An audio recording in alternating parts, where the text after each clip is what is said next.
Hill মেরেছে গণহারে আগের রাত থেকে, কিন্তু রেজাল্ট শিটে সিগনেচার দিয়ে নাও পোলিং এজেন্টদের, এটা তো ভাই ফুটেজে ধরা পড়েছে, কোনো লাল গল্প নয়, তাই না? সংস্কার বিচার বিভাগ সংস্কার কমিশনের একজন সদস্য আর একজন ঐতিহাসিক ব্যক্তি, যে ইতিহাসে যার নাম জড়িয়ে আছে, বিচারক মাজদার হোসেন সাহেব, কিন্তু ওপেন বললেন যে এই 18 মাসে কিছুই করা হয়নি, ইচ্ছা করলে সরকার অনেক কিছু করতে পারত। জুলাই সনদ বিষয়টা পাশ করবার জন্য হোক, জুলাই সনদ বাস্তবায়নের জন্য গণভোটের একটা আয়োজন হয়েছে এবং গণভোটে হাঁ জয়যুক্ত হয়েছে এবং দেখা গেছে সেখানে 60.something মানুষ ভোট দিয়েছে গণভোটে, সেখানে হাঁ জয়যুক্ত হয়েছে।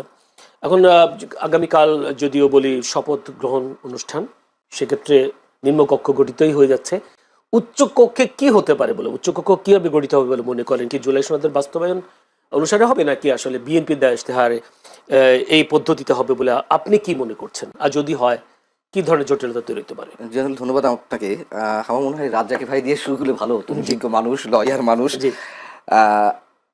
যাই হোক, প্রশ্ন এখন করেছেন, দেখুন গণভোটটাই আমার কাছে বিতর্কিত, এটা নিয়ে অনেক কথাবার্তা হচ্ছে এবং এই গণভোট অনুষ্ঠানের মধ্য দিয়ে নতুন বিতর্কের সৃষ্টি হয়েছে যে গণভোটে মানুষ ভোট দিল বেশি আর সংসদ নির্বাচনে মানুষের ভোট প্রদানের হার কম, অর্থাৎ গণভোটে ভোট পড়েছে 60.26% আর সংসদ নির্বাচনে ভোট পড়েছে 59.44%, যেটা আপনি নিজেই উল্লেখ করেছেন। গণভোটের প্রতি মানুষ এত আকৃষ্ট হয়ে গেল, যেখানে গণভোটে হ্যাঁ দিবে নাকি না দিবে, যেখানে 84 প্রস্তাবের বিপরীতে 48টি প্রশ্ন ছিল, 48টি প্রশ্নের কে কনসাইজ করে 4টিতে নিয়ে আসা হয়েছে এবং একবারে আপনাকে হ্যাঁ না বলতে হবে। এই যে তুমুল বিতর্ক, এই বিতর্কের মধ্য দিয়ে আবার সেখানে ভোট প্রদানের হার বেশি, মানুষ যেখানে কনফিউজিং যথেষ্ট পরিমাণ করে। আপনি বুকে হাত দিয়ে বলুন তো, আপনি ভালো করে বুঝেন কিনা যে কটা প্রস্তাব দেওয়া হয়েছে, যে প্রশ্ন আপনি বুকে, আমি বুঝি না ভাই, আমি নিজে সহজ সরল ভাষায় কথা বলছি, আমি বুঝি না। অক্ষর জ্ঞান তো কিছু আছে, শিক্ষিত না হই, অক্ষর জ্ঞান তো আছে, তাই না? আমি তো বুঝি না, অনেস্টলি স্পিকিং। সেখানে গণভোটের সব হ্যাঁ না কেউ কেউ দিয়ে দিল, আর যেখানে বিএনপি গণভোটের তো সাইলেন্ট ছিল, হ্যাঁ না এর ক্ষেত্রে সাইলেন্ট ছিল, শুধু সমালোচনা এড়ানোর জায়গা থেকে তারেক রহমান একবার বলেছেন, আমার যদি ভুল না হয়ে থাকে নির্বাচনের প্রচারণায়, একদিন বলেছেন হায়ের পক্ষে ভোট দিন। আর টোটাল বিএনপি কি আসলে কেমন ছিল, হ্যাঁ নাকি না? না, তারা তো এই গণভোটের এই যে জুলাই সনদ প্রস্তাব, আইনি ভিত্তি ইত্যাদি ইত্যাদি, এগুলো নিয়ে তো ফ্রম দ্য বিগিনিং তাদের আপত্তি। তারপর দেখা যাচ্ছে যে জনগণকে হয়তো কেউ কেউ কোনো কোনো বিশেষ শক্তি ভুলভাল বোঝাতে পারে, ও তোমরা সংস্কারের পক্ষে না। আচ্ছা, সংস্কারের পক্ষে না, সংস্কারের পক্ষে তো আমরা সবাই। সংস্কার তো একটি চলমান প্রক্রিয়া। আজকে আমার পার্সোনাল একটি পডকাস্ট আছে, আপনি জানেন, সেখানে বিচারক মাজদার হোসেন সাহেবকে আমি ইনভাইট করেছিলাম। উনি তো সংস্কার কমিশনের সদস্য ছিলেন, উনি তো ফুললি ডিসঅ্যাপয়েন্টেড।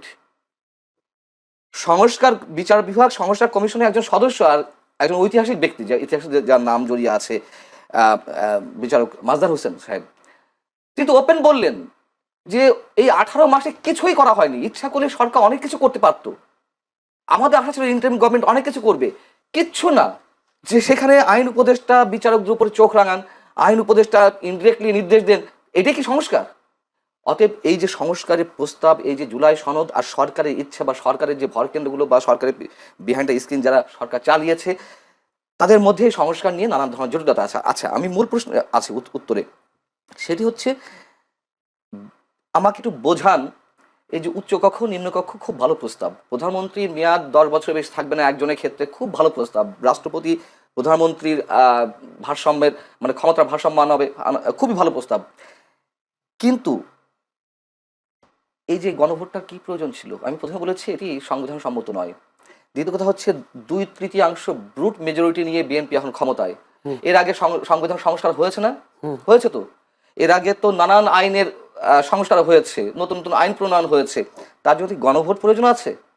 আচ্ছা, এই 2/3 সংখ্যাগরিষ্ঠতা নিয়ে তো সংস্কার প্রস্তাব বিএনপি যা ইচ্ছা করতেই পারে।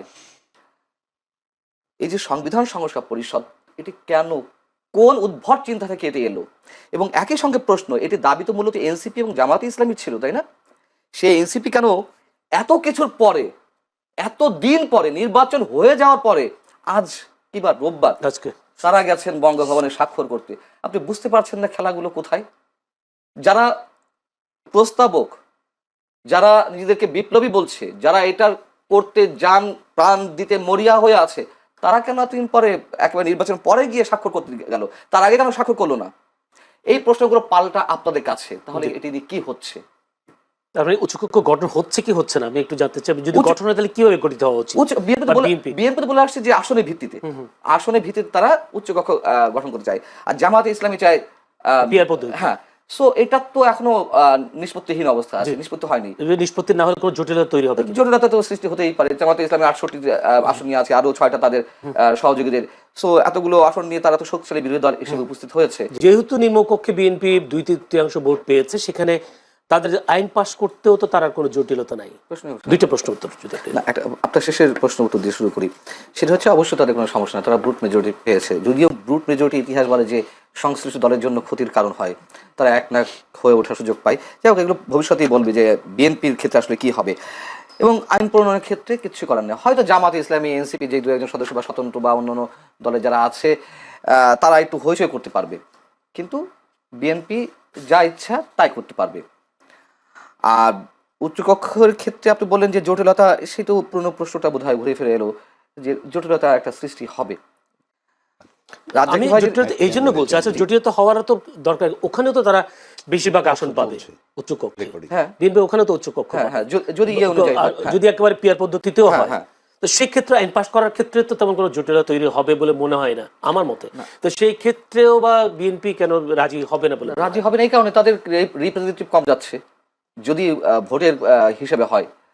ভোটের হিসেবে পিয়ার পদ্ধতি হলেও তো ওনাদের আসন বেশি থাকছে তো না, যদি বেশি থাকছে আর পিয়ার আর জনগণের ভোটের রেশিওতে যদি হয় তাহলে তাদের প্রতিনিধিত্ব কম যাবে উচ্চকক্ষে। এটাই, সো এই কারণে তারা ওইটা চাচ্ছে। এই কারণে আচ্ছা, তারা যখন এই দাবিটি তোলে খুব ভালোভাবেই তারা নিশ্চয়ই হিসেব নিকেশ করেই কথা বলেছিল যে আওয়ামী লীগ যে নির্বাচনে আসতে পারবে না বা একেবারে বাদ হয়ে যাবে, তারা কিন্তু এই হিসাবটা মাথায় নিয়ে বলেনি। তারা আওয়ামী লীগ আসতে পারে, আওয়ামী লীগ আসলে একটা কন্টেস্ট হবে, হ্যাঁ, সেক্ষেত্রে আওয়ামী লীগের ভোট কম নয়। এবং একটু দেখা গেছে 2008 পর্যন্ত মানে পার্সেন্টেজে আওয়ামী লীগ সবসময় এগিয়ে ছিল, 35 থেকে 40% মধ্যে দুই দলেরই, বাট বিএনপির চেয়ে আওয়ামী লীগ অনেক বেশি আসন পেয়েছে। যাই হোক, এই জন্য সংসদে মানে সংসদের নিম্নকক্ষে যদি হয়ে থাকে তার ভিত্তিতে বা আসনের ভিত্তিতে তারা এটা চাইছিল। দেখুন, আমার মনে হয় এই পর্যন্ত যাবে না, তার আগে অনেক ধরনের জটিলতা হবে। জটিলতা এখনই দেখা দিয়েছে, আমি জানি না যে কি হবে, কি হতে যাচ্ছে সকালে। আমরা তো সবসময় সংশয় প্রকাশ করি, সংশয় প্রকাশ করাটাই আমাদের কাজ, প্রশ্ন তৈরি করাটাই সাংবাদিকদের কাজ। আশাবাদী নয় কেন আপনারা, সংশয়বাদী কেন? না, এখন তো শোনা যাচ্ছে যে বিএনপি তো বলছে যে এটা তো সংবিধানে নেই, সাংবিধানিক সংস্থা পরিষদ বলে আবার কি আছে, সালাউদ্দিন আহমেদ বলেছেন। বিএনপির একাধিক সূত্র বলছে যে তারা একই সাথে সংসদ সদস্য হিসেবে এবং সংবিধান সংস্কার পরিষদের সদস্য হিসেবে ওত নিতে চায় না, তারা আগে এমপি হিসেবে শপথ নিতে চায়, পরেরটা পরে। এদিকে নিশ্চয়ই সরকারের পক্ষ থেকে আপত্তি আছে, যেহেতু তাদের মধ্যে সরকারই আয়োজন করছে শপথের। কিন্তু বেশি হয়তো জামাত আছে, এনসিপি আছে, তারা আপত্তি জানাচ্ছে।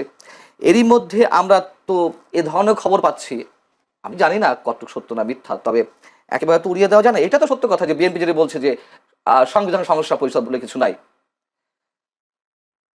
অতএব ঝামেলা হচ্ছে। কি খবরটা পাচ্ছেন সেটা খবর পাচ্ছেন ঝামেলা কিছু একটা হচ্ছে, সেই ঝামেলাটা কোথায় গিয়ে দাঁড়াবে এটা বুঝতে পারছি।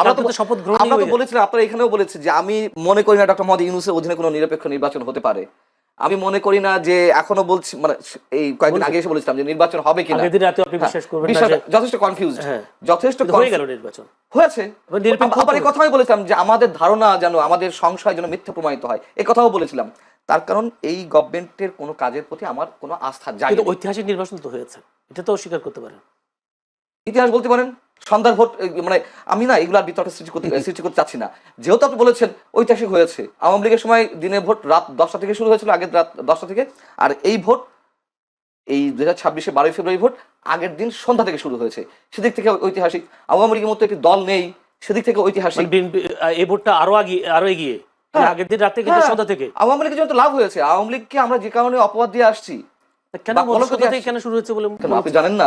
আপনি ফুটেজ দেখেননি? ব্যালট পেপার খোলা, ওই গণভোটের ব্যালট পেপার সামনে দেখা যাচ্ছে সন্ধ্যা থেকে, ওপেন ব্যালট বাক্সের উপরে, তারপরে আপনার রেজাল্ট শিটে সিগনেচার নিয়ে।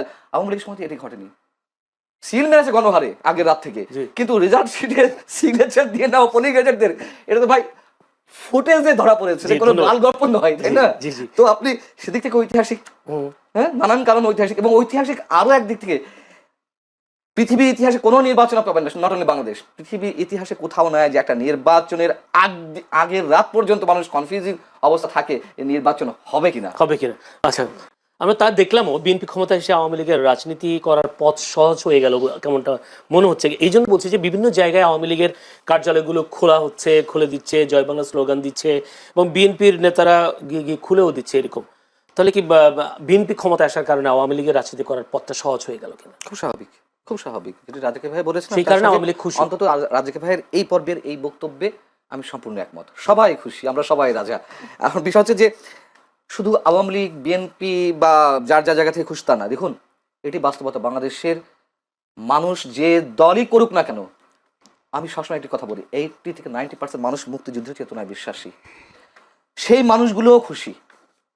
মানুষের মধ্যে তো একটা আতঙ্ক ছিল, একটা আশঙ্কা ছিল, অথবা আর একটা অংশের মধ্যে আশাবাদ ছিল, জামাত ক্ষমতায় চলে আসছে। ম্যাটিকুলাস ডিজাইন দিয়ে হোক, সেটা ইঞ্জিনিয়ারিং করে হোক বা মেকানিজম করে হোক, জামাত ক্ষমতায় চলে, অথবা ভোটের মাধ্যমে, মনে করেন যে কোনো কোনো একটা অংশ তারা বলছে ভোটের মাধ্যমে জামাত চলে আসবে, তারা ঠিকই বলছিল, আবার আতঙ্কও ছিল। আপনি নিশ্চয়ই, আমি আর কাউকে না দিয়ে উদাহরণ না দিই, আমি তো একজন সিটিজেন হিসেবে, একজন সাধারণ মানুষ হিসেবে আমি তো চাই স্বাধীনতার বিরোধী কোনো শক্তি ক্ষমতায় না আসুক। হ্যাঁ, সেদিক থেকে আমিও খুশি, অন্তত এই জায়গা থেকে। গুড, আমি- সেটাই তো বলছি, জি ভাই, সবাই খুশি। এটা তো বলতে হবে। তার কারণ এই যে স্বাধীনতার 54 বছর পর এসে এখনো এই যে এনসিপি, আমি সব নেতাদের কথা বলছি না, এনসিপির বিশাল একটা বিশেষ একটা অংশ অথবা জামাতের একটা অংশ, তারা মুক্তিযুদ্ধকে যেভাবে খাটো করেছে, এটা তো মেনে নেওয়া যায় না। এবং 18 মাস, জয়নুল আপনি বলুন, নিজেকে আদালতের কাঠগড়ায় দাঁড় করেন, মনে করেন যে সাক্ষ্য দেন, আপনি কি নিশ্চিন্তে থাকতে পেরেছেন? মানুষের জীবনের নাভিশ্বাস উঠেছে নিরাপত্তার দিক থেকে। নতুন যে মবতন্ত্র কায়েম হয়েছিল, যে মানে কখন কে মবের শিকার হবে কেউ বলতে পারছিল না, এবং এইগুলো কে ঘটিয়েছে? সবাই মিলেমিশে ঘটিয়েছে। জামাত ঘটিয়েছে, বিএনপি লোকেরা ঘটিয়েছে, এনসিপি এখন ঘটিয়েছে। কি আশা করেন সামনে মতন্ত্র হবে কি হবে না? কি আশা? কমবে তো বটেই, তো কমবে বটেই, মানে একেবারে যে বন্ধ হয়ে যাবে রাতে তা না, তবে অবশ্যই কমবে এবং একটা সময় বন্ধও হবে, এটুকু আশা করি। এবং তারেক রহমান যে আশাবাদ মানুষের মনে জাগাচ্ছে, মানে আমি তো প্রথমে বলেছি, ব্রুট মেজরিটি অবশ্যই খারাপ দৃষ্টান্ত হয়ে আছে যুগে যুগে। এবারও যে খারাপ হবে না তা বলা যায় না, তবে আমরা আশা করতে পারি। তিনি তারেক রহমান সব বিরোধী দলের নেতাদের বাসায় গিয়ে গিয়ে দেখা করছেন, এটা নতুন সংস্কৃতি, অবশ্যই এটা ভালো উদ্যোগ। এবং আওয়ামী লীগের রাজনৈতিক কার্যালয় আপনি খোলার কথা বলেছেন, এটা তো আসার কথা। দেখুন, এটা তো বাস্তবতা। আওয়ামী লীগের নেতা কর্মীরা যারা অন্যায় করেছে, অপরাধ করেছে, চুরি করেছে, বাটপারি করেছে, গুম করেছে, খুন করেছে, তাদের সবার বিচার আমরা চাই।